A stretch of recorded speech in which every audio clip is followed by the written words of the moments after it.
Lembrando que eu já tô nesse processo ali bem lento de emagrecimento desde dezembro. Então, a última vez que eu me pesei foi em dezembro. Eu vou ver se eu tenho aqui um vídeo de eu me pesando na farmácia. Ou em casa, não me lembro. Eu acho que tava com 75. E aí eu vou me pesar hoje, depois de tirar as medidas.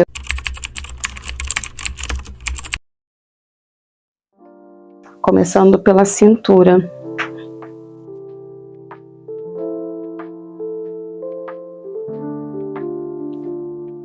Cintura.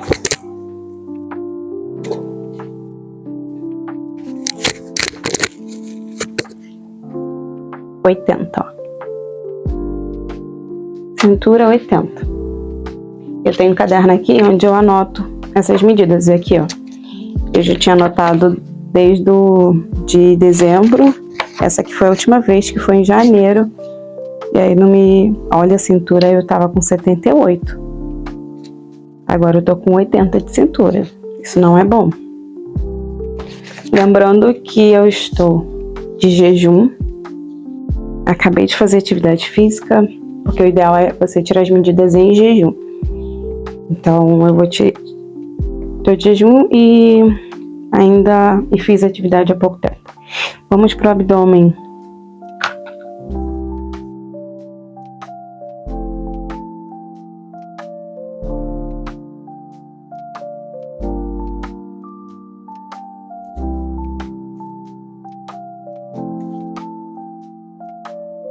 Peraí, acho que é melhor ficar isso aqui, essa parte aqui.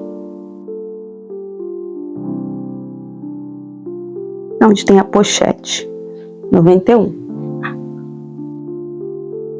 91. De abdômen. Abdômen antes estava com 92. 92. Pra você ver que não mudou, né? Só pra vocês terem certeza que eu não tô mentindo pra vocês. Quadril.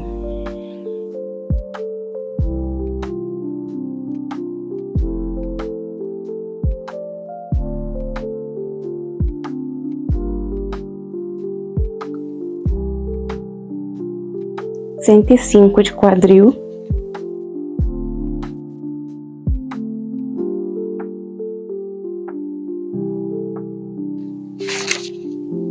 Quadril era 100. Gente, que loucura! Que loucura! E que é isso? Eu engordei? Vocês vão ver a diferença. Tô ganhando. Será que isso é massa?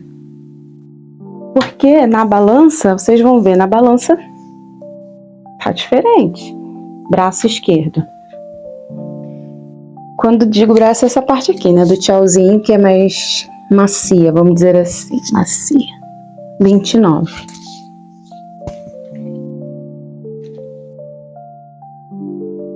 Braço esquerdo em janeiro estava 32.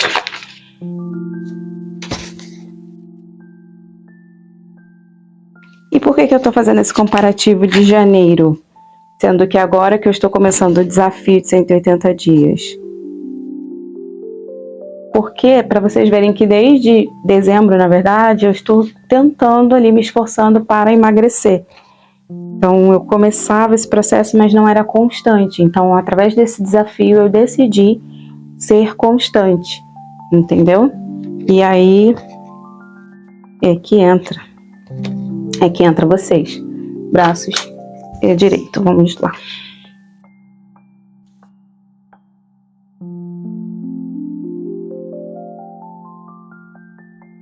Braço direito, 29. 29. Também, 29, igual ao outro.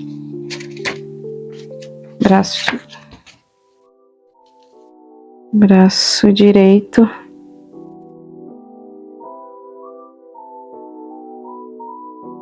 Ah, tá. Aqui, ó. Braço direito, 32 e braço direito. 32 e braço esquerdo, 30. Na última vez que eu tirei. E agora os dois estão 29. Então eu perdi alguns centímetros de braço. E geralmente tem um membro que tem mais medida que o outro. Uma perna às vezes é maior que a outra.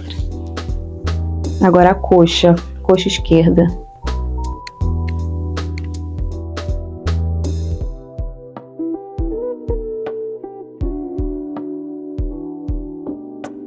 Coxa 62.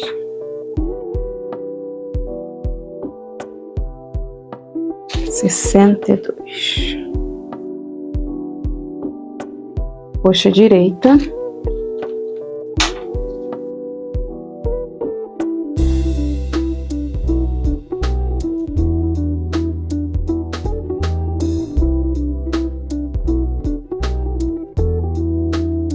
Tô falando 56.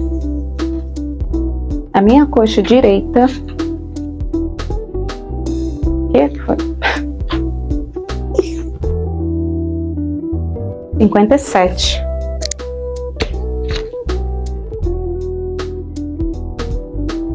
Gente, que loucura, olha isso. A coxa esquerda 62 e a direita 57. E agora, olha, eu ganhei coxa. Ó. Peraí. Dia 8 do 1. A coxa direita 54 e a coxa esquerda 52. Ganhei coxa. Falta panturrilha e busto.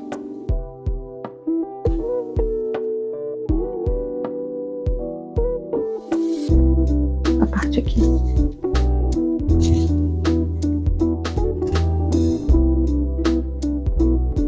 Essa parte de cima, né? O busto.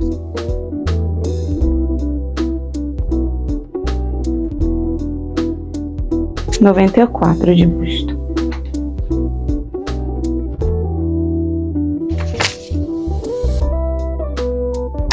Estava com 95 em janeiro. Perdi 1 centímetro de busto e agora a panturrilha.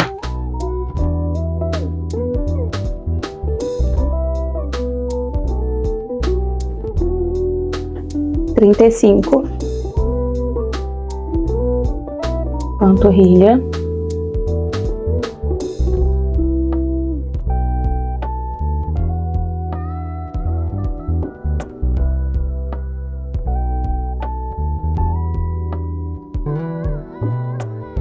Entre 34 e 35 também. Vou botar 34. Vamos mostrar o peso, a prova real para vocês, ó. Em janeiro, meu peso era... Cadê? Meu peso estava 74 em janeiro. 74. Mas em dezembro, ó. Aqui, ó. Dia 12 do 12. Meu peso era 75,45 em dezembro. Em janeiro já estava 74,3. Agora vamos ver. Agora em maio de 2026, quanto que tá o meu peso. Balança zerada. Vou tirar 73,550. Vou anotar aqui.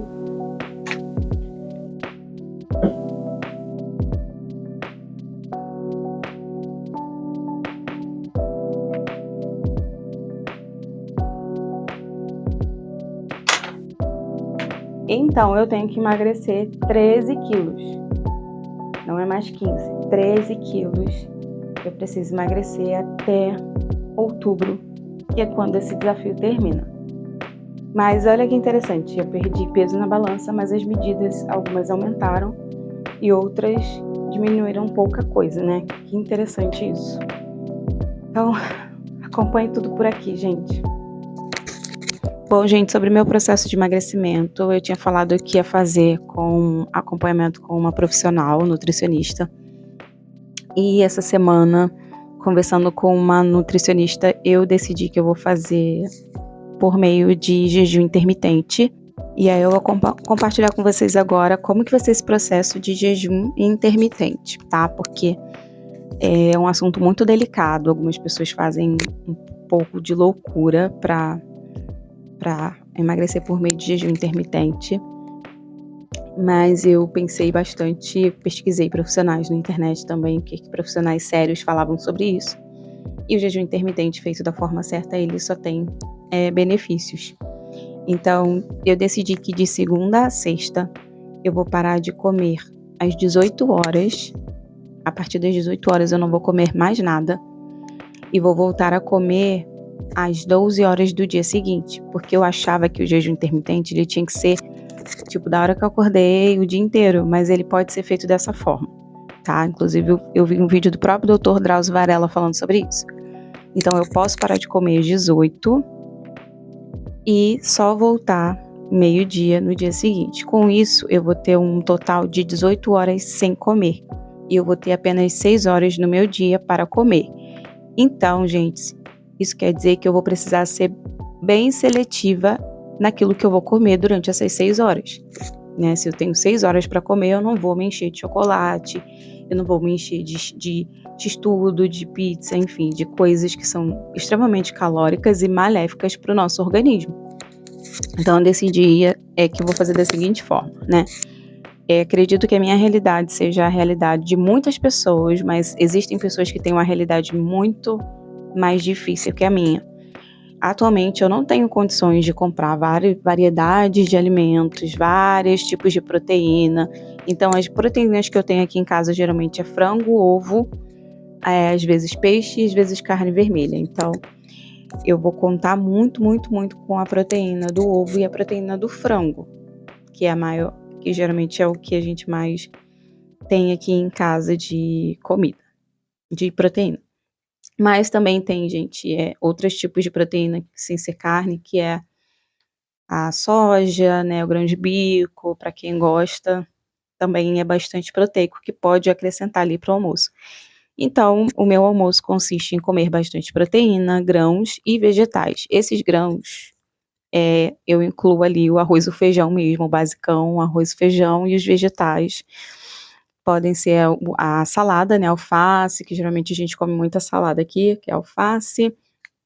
Também tem os legumes, vou acrescentar aqui legumes, que eu até gosto mais de saladas de legumes do que de vegetais.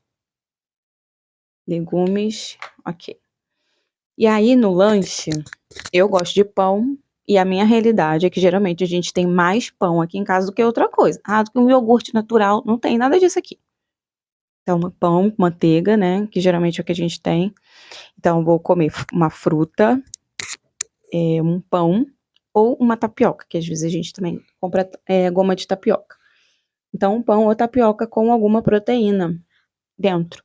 Então, eu posso colocar um pão com ovo, uma tapioca com ovo.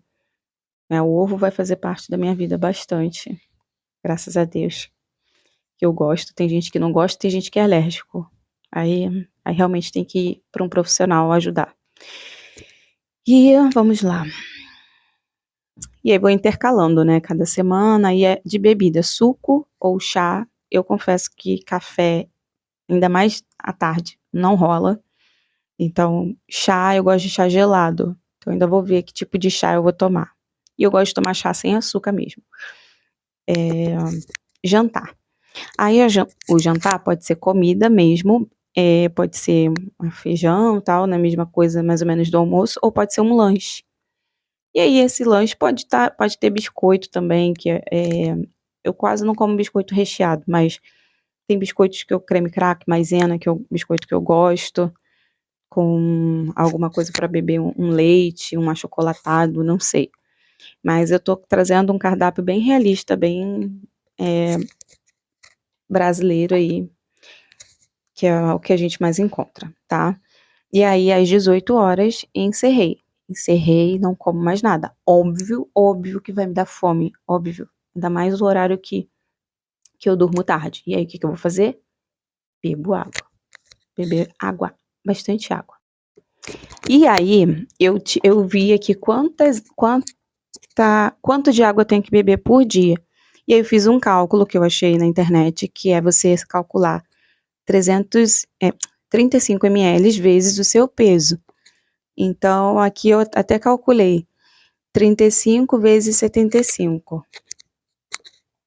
Mas como eu tô com 73, deixa eu fazer novamente o cálculo aqui.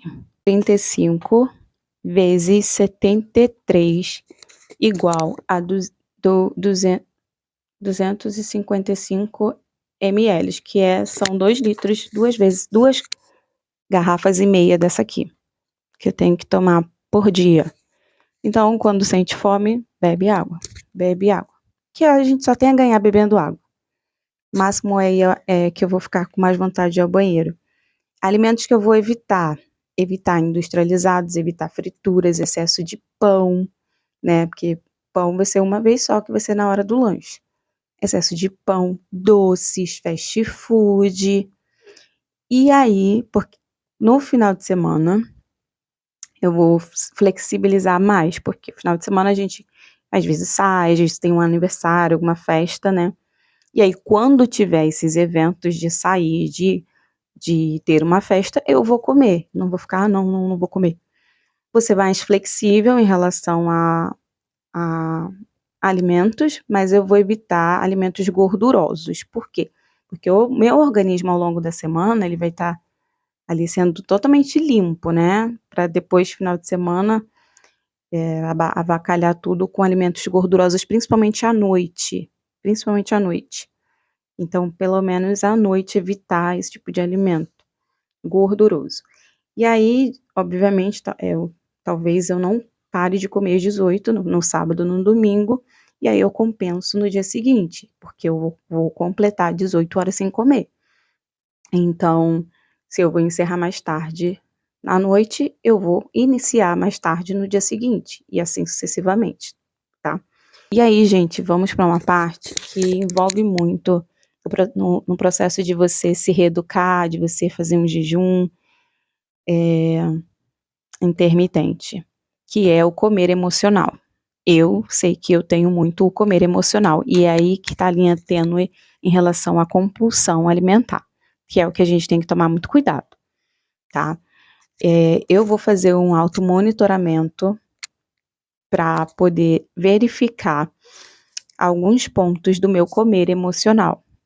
Que ontem eu tive isso e eu falei, não, eu preciso registrar isso durante esse período, que é verificar os horários que dá essa vontade de comer, que é uma vontade absurda de comer, verificar os horários que essa vontade aparece, quais comidas geralmente eu senti vontade de comer, e a emoção do momento. E aí, geralmente, o que acontece? À noite, mais tarde, assim, 8, 9, 10, 11, é a hora que me dá essa vontade de comer alguma coisa, e geralmente é doce ou carboidrato, que seria um pão, né?